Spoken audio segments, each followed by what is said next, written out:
यसो हेरेर ट्युबलाइट जस्तै हुने रहेछ यो त है यो त पुरै सिसा हो त केही ठोकला हुँदा फुट्छ माथिबाट कभर जाली एउटा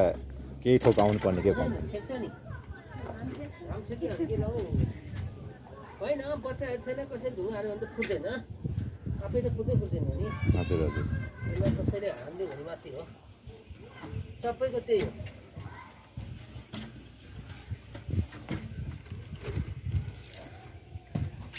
यो सिसामा तामा हुन्छ नि हामी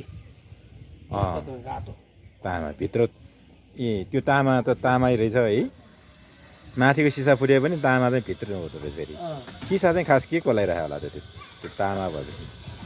यो डबल सिसा छ यसो देख्न सिङ्गल देख्छ भित्र एउटा कालो डन्डी छ सिसाको तामाको लोपटेको बाहिर चाहिँ सेतो सिसा छ त्यो थर्मोसको काम गराउनलाई चाहिँ त्यो दुईटालाई बिचमा मिथेन ग्यास हालेको छ यहाँ यो फुटो भने पनि अब ढ्याममा गरी पड्केर आउँछ अनि यो दुईटालाई चाहिँ तानेर यसरी चुचो बनाएको छ यो चुचो मात्रै उडो भने पनि जान्छ ठ्यास्स गरी हावा त्यो ग्यास निस्किन्छ ग्यास निस्किन्छ अनि यो डबल सिसा भएर भ्याकुम भएर पो पानी तातेन त सिसाले मात्रै कहाँ तात्नु यहाँ ग्यास छ क्या मिथेन ग्यास हाले हुन्छ कि हजुर यो त 300 डिग्रीको टेम्परेचरमा बनाएर बनाएको हुन्छ नि पानी त 100 मा उम्लिन्छ होइन हजुर उम्लेको पानीले फुटाउँदैन कि यो 300 मा बोइल गरे ए त्यही भएर यो फुट्दैन तातोले जति उम्ले पनि फुट्दैन यसले त हान्नै पर्छ हामी अब यसलाई कस्न गर्न केही गर्नु पर्छ कि पर्दैन तपाईले वासर सार्दिने हो ए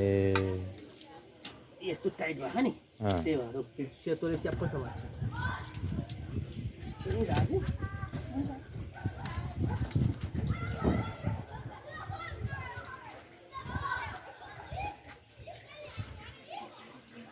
अनि कस्तो अच्छा